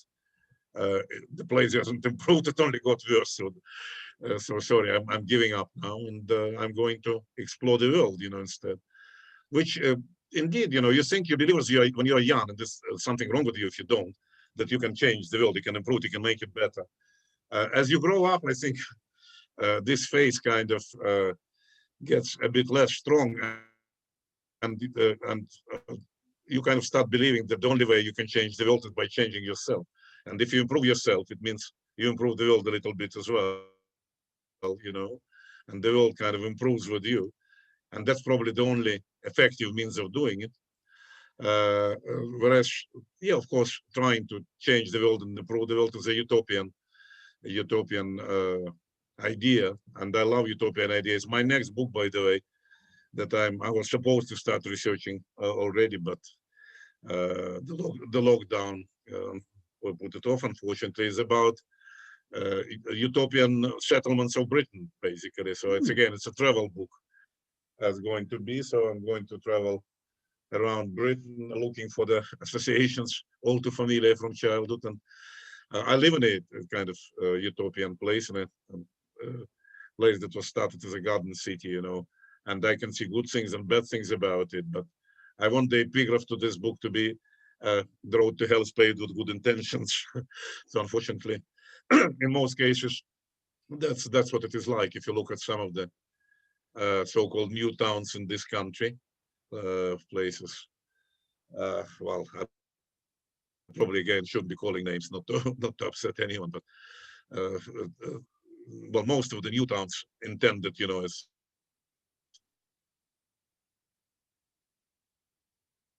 absolutely horrible architecturally and socially, and full of crime and drugs and so on now these days, almost without exception. First we shaped the buildings, and then the building shaped us. As I think it was either Churchill or Le Corbusier said that. So I'm quite interested in the history of architecture at the moment, and the kind of counter influence of architecture and society, basically. Wasn't there a very famous book that so came out? Wasn't there a book that came out a few years ago that when I was at university we had to read? I think something like 17% Philanthropy or something, and it dealt with places like Port Sunlight, which is very local to where I was brought up, Bromborough Pool, where I was brought up. These villages that were actually built by people like Robert Owen, wasn't it, who built New Larnock? And a lot of these people really overnight settlements, yeah, there are quite a lot of them. Yes, quite fascinating. Yeah, his ideas, or it's like New Lanark and so on, and some of them partially worked, of course, but in the end, well, I think it's still a good thing that it has been tried, and it's still being tried, you know. And this country is a kind of a pioneer in this utopian thinking, and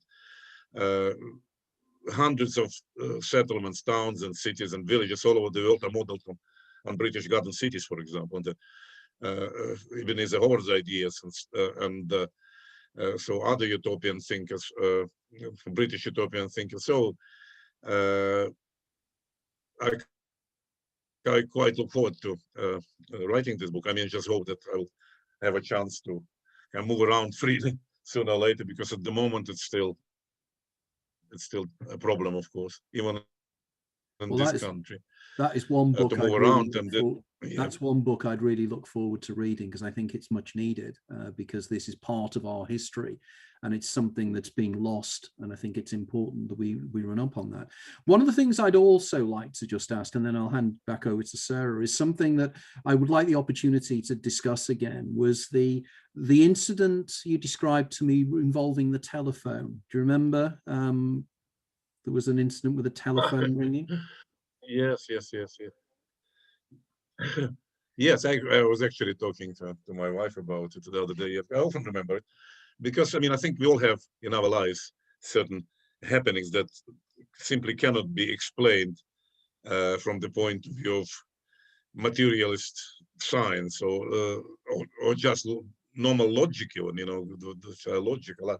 Well, I have several, and like most of us do probably, but one of the most amazing ones was that it happened in Dublin when I lived in Ireland and worked for the Village Weekly magazine there.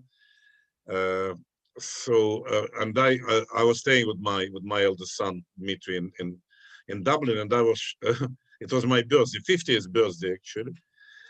So and we were renting a kind of a little cottage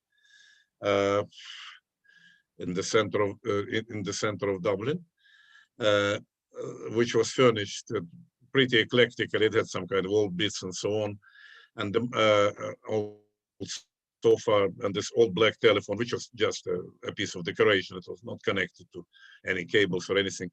And we had this tradition with my son that always, you know, when well, the clock starts striking 12, and so your 50th kind of birthday, or my birthday arrives, you have to have a drink, you know, on that particular point.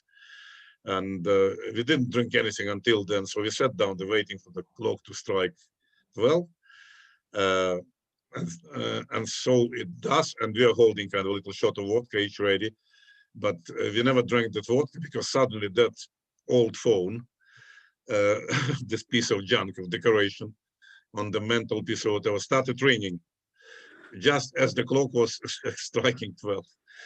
And I swear I was 100% sober, and my son as well. So my son obviously grabs the receiver, says hello, hello, and there's nothing there. Of course, you know, there's some kind of crackling, and nothing else. But it did ring, you know. Well, put us in a shock. So at least a dozen times, you know, before he actually took the phone, and then he put the phone down, and they said, "Did you hear it?" I said, "Yes." I don't understand it. I don't understand, he said, you know. So the next day he called the phone exchange and said, you know, that's what happened. And they said, that's absolutely impossible because you have only one number, you know, that number is connected there. That phone is not connected, you know, there's no cable there. Actually, I think that cottage had no cable whatsoever. We used our mobile phones. So, and that was it, but it did ring exactly at the point when I turned 50. And well, I have a witness. And when I, sometime after that, when I became features editor of a large technology magazine, you know, I wrote about this episode in one of my columns, and they didn't really like publishing things about paranormal at all, you know, like most of the magazines don't. But they kind of, that column did appear. And after that, I had quite a lot of letters from people who are kind of professional engineers, scientists, you know, and many of them saying that this is not trying to explain it. Some people are saying that it may be some kind of charges, electric charge accumulates, you know, in the old phone, and suddenly it gets released. And sometimes, you know, it's quite common when electric bell suddenly rings, you know, when no one presses it. It happens quite often because of the atmospheric pressure or whatever. So that's kind of, technically it was not entirely impossible. But I said, yeah, the fact that it ran exactly at midnight on the day when I turned 50, no one could explain that. Apart from one engineer who was also, he said he was also, a preacher. And he invited me to come and visit him in his church, you know, because he conducted service, and he said he wanted to talk to me about that episode. And I, you know, routine kind of, I was busy, this and that. About kind of 3 or 4 months later, I tried to connect with him and say that I'm quite ready to come and visit him. His wife said that he passed away, you know, suddenly and recently. So that meeting never happened. But he allegedly, he told me he could explain it. And some people, they were just wrote, of course, you were contacted. Obviously I was, but by whom and why? So that's that episode, yeah. And obviously by then I already read a couple of your books and a couple of other stuff. So I was obviously, was it? No, but actually when it happened, I didn't, but since then. And I began to understand that probably not just because of that, because of other things, that not everything in this world can be or should be explained by materialistic science, you know, that there are other things. And that's why, coming back where we started, going in circle to the Hadron Collider, yeah, and I think I mentioned it to you, that they now made this discovery, and they say, oh, we are never going to look at the world in the same way now. So all kind of the laws of modern physics, they're all under question. But nowhere, I don't know, maybe you saw some kind of explanation of what exactly they mean, because that's all they're prepared to say at the moment. We've discovered something that changes everything, but no details anyway. Yeah, it's which confusing. Makes me wonder. It's confusing the life out of me, because all I've read is that they seem to have found a new species of quark, and why that should be any more extraordinary, because there's already 6 types of quark anyway. So that they found a 7th I don't know. And because I'm heavily involved in writing my own book at the moment, I haven't had a chance to pursue this in any great detail. But it does intrigue me. It was even a quark. I think it was an unknown new particle again, which behaved in a totally unusual, kind of an unpredictable and unexplainable way. That's as much as I could. But isn't this the classic example, though? Here, you know, that Marcus Chown, the writer, wrote a book a few years ago where he called it the Particle Zoo. And I'm convinced that what's going on here is there's some feedback mechanism going on. Scientists think of a subatomic particle, then suddenly it's there, because surely materialist reductionism should be reductionism. It should bring about a more simplistic understanding of reality. Every time we drill deeper in, you know, we understand more because we see the simplicity of it all. But what's happening here, it's the opposite of what nature normally does, isn't it? Nature normally is parsimonious. It doesn't have too many particles, but we're finding them all over the place. It seems that it's playing with us in some way. And I need to follow this up a great deal more to understand what is happening here.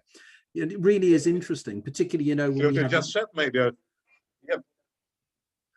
Because it's not unusual. So those particles that they discovered that only become start to exist when you actually become aware of their existence. Yeah. So they only exist as far as you are aware of them. Yeah. Yeah. I've come up with a term. I'm calling them egregorions. And it's something I'm fascinated by, the time of egregores. And I thought egregorial subatomic particles coming into existence. And I thought, what we call them? Call them egregorions. And, you know, because there's a very famous quotation by a guy called Eisenbard Isaac Rabi, who was, I think he was an American-Israeli physicist. And when they discovered the muon, his exclamation was, "Who ordered that?" And it was like the idea that they'd been thinking about this thing and suddenly it materializes from nowhere. But of course, we know from quantum physics that there are virtual particles that appear from nowhere for a billionth of a second and then go back to nowhere. They go back into the quantum foam. So this is extraordinary. What is really taking place here? Is this reality? Do we have what I think it was John Archibald Wheeler called the participatory universe? The idea that we participate in the universe around us and our consciousness has a direct relationship to the subatomic particles we're discovering, and that there's a far more, I mean, you touched upon, you know, Theravada Buddhism, and I'm doing a lot of research into Theravada Buddhism at the moment in terms of quantum physics for my new book. And it is intriguing, as you say, you know, the way in which Buddhism seems to have hit the nail on the head years. You know, there was the Dancing Wu Lai Masters that came out many years ago book, and of course the Tao of Physics by Fritjof Capra. And these books really, you know, from many years ago were saying that there are things we have forgotten and we're just misinterpreting what the information is telling us. I don't know what your thoughts on that are.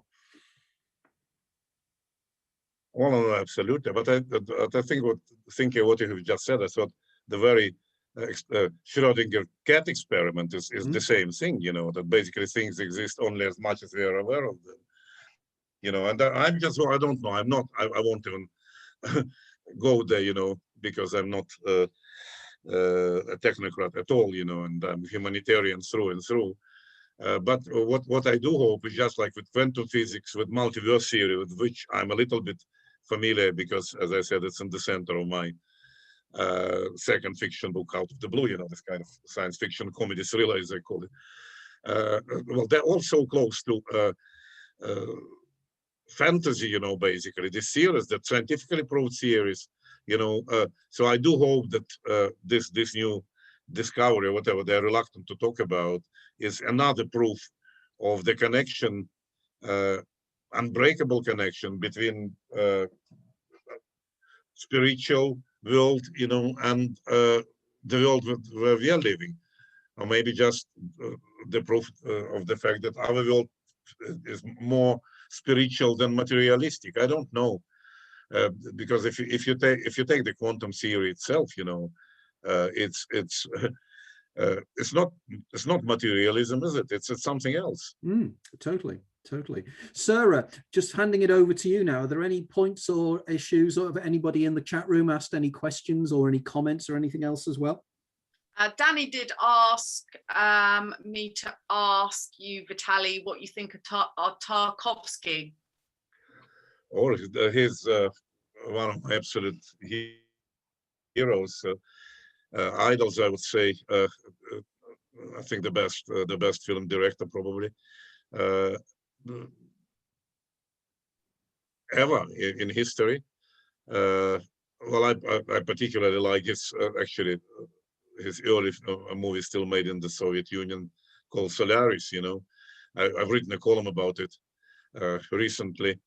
I saw it as still a fairly small child, you know, and I'll never forget it, and I still keep watching it from time to time, and his subsequent movies as well. I think an absolute genius. His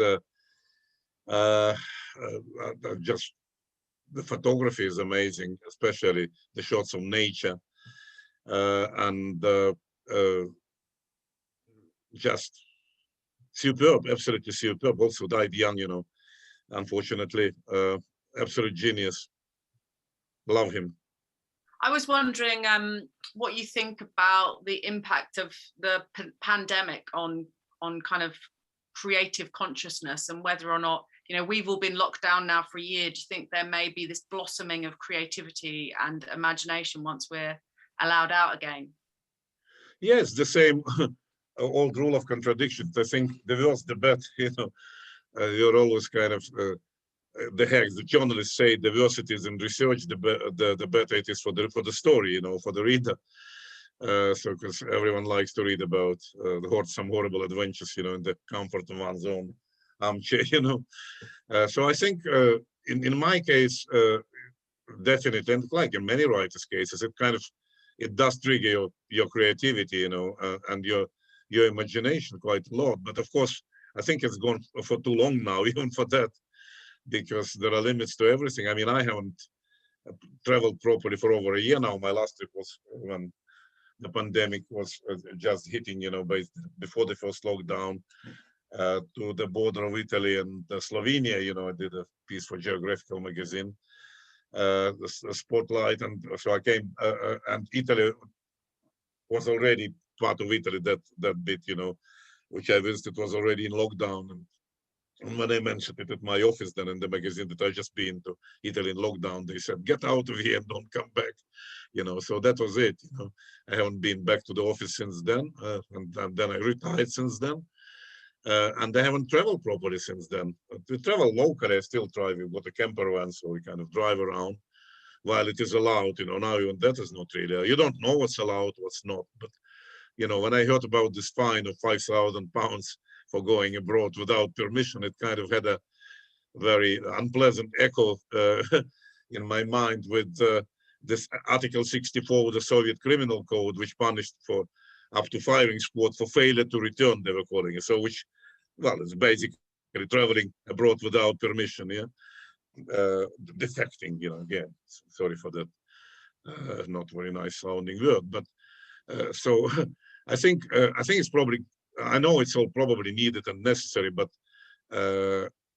kind of calling someone a criminal for traveling even without, and secondly, you don't know who to ask permission from. They never explain. Who is that who's supposed to say, well, this is a good reason or this is not a good reason? So basically, I do believe, and I have reasons to believe, that you don't solve any problems by bans, you know, by just banning something. You just can't do it. So, well, in this respect, as I said, it was good for creativity and imagination in the beginning, but it's becoming a bit too oppressive now, I think, because it's been going on for too long.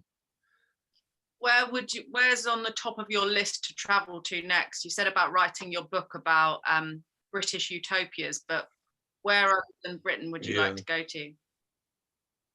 Well, I mean, ideally, I would like to cover as much territory as possible, but I have a free range.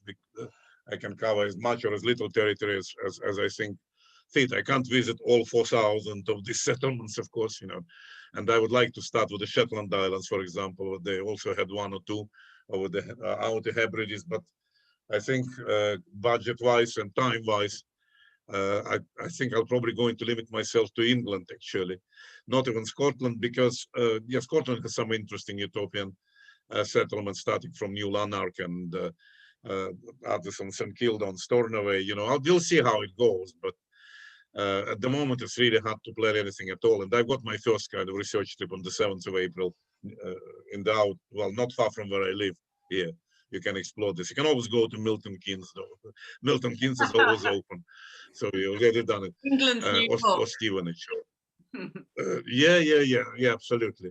As for abroad, I mean, that's really, you know, it's anyone's guess, because I'm commissioned to write a large feature about my favorite French town, and I can say what it is. You know, it's called Montreuil-sur-Mer. It's in the book here as well.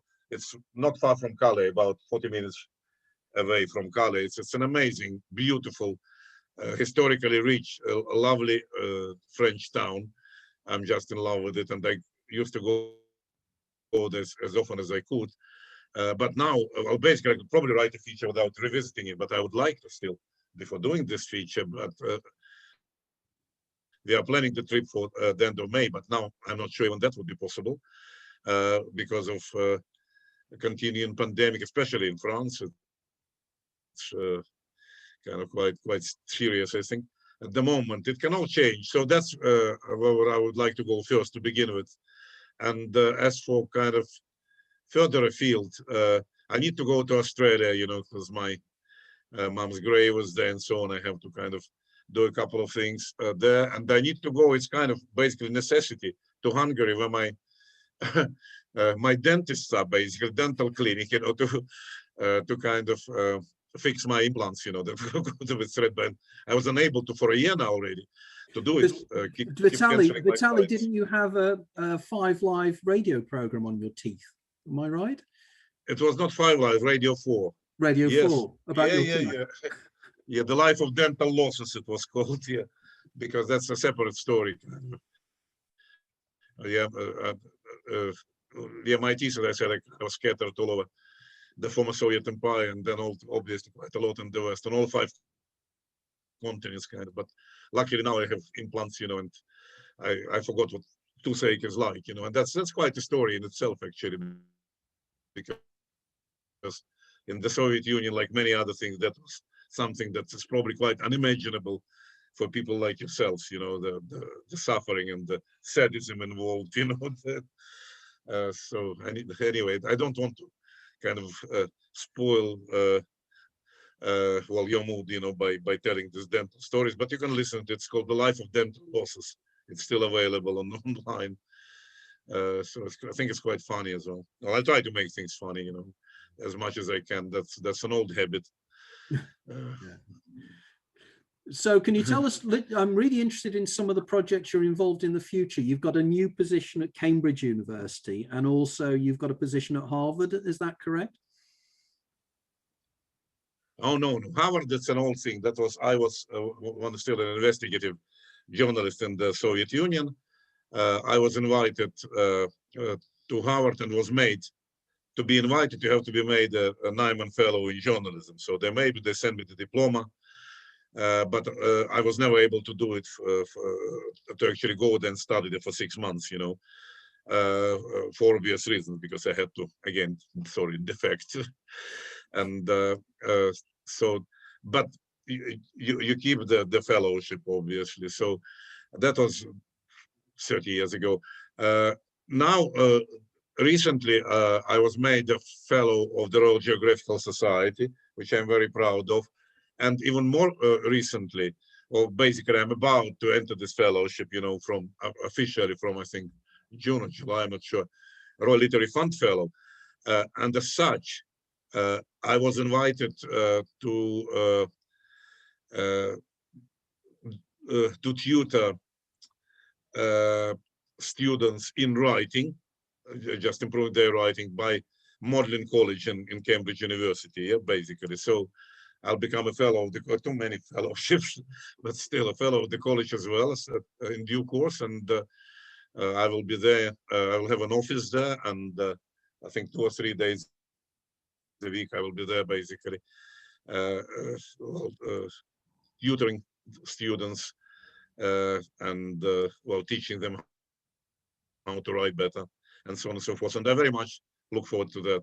So that's another thing in the pipeline. There are a couple of other kind of smaller things. I hope I'll keep writing. I'm thinking of another thriller maybe, and a couple of other things. So it kind of never stops really. And I have to say that I've never been as busy as I am during this lockdown, and since basically retiring from my full-time job, you know, I'm busier than ever. Really have no time for anything. There's so much to do. Right. Okay. Well, I think, you know, that sort of 2 hours has just shot by yet again. I mean, it's absolutely extraordinary. And everything in this discussion was more than I even expected, Vitali. You were fantastic. And as Laura Stuckey has actually said, Vitali is a person I could spend hours with and never run out of questions. Absolutely charming and brilliant. Love this interview. And I think that really, I can say for that as well. I always love talking to you, and I can just listen to you for hours because, you know, there's so much information there. So if anybody out there wants to contact you, wants to check out your work or anything else, and particularly Vitali, mention your ongoing project in terms of the Sunday afternoon, once a month webinars as well. Yeah, maybe if you can, well, I'm doing a series of free, which is important, webinars about my travels, about travels in general, about travel writing. And if you could put maybe a link on your site to this webinar, Tony, that would be great. And it will take you to my website as well, you know. But you can still register and attend 3 or maybe 4. Maybe we'll do another additional one because so far they've been going quite well. It's last Sunday of the month. As I said, we will have 2 and 3 or 4 still to come. So please, you're very welcome. Plus my books, as I said, this one, I think, probably it's really a bumper book. I mean, if anything, if you don't like it, you can use it as a doorstop, you know, or or as a weapon. But it's 650 pages and it covers over 100 different places. And but I think probably anyone can find something interesting here. And there are previously unpublished pieces here as well that haven't been published before. So it's on Amazon and paperback or Kindle. So you're welcome to have it. It's not expensive either, I think. So, well, happy reading, happy listening, and well, thank you all very much. Thank you very much, Vitali. That was absolutely wonderful. Okay, well, thanks everybody for listening in live. This will go up on Facebook, probably on YouTube, probably this evening or first thing tomorrow morning. Wonderful guest, Vitali. As always, we have to get you back in the future, and but absolutely extraordinary discussion. Thank you very much for being involved, and everybody out there, thank you very much for listening in, and we'll see you next week. Sarah. Thank you very much. Bye-bye.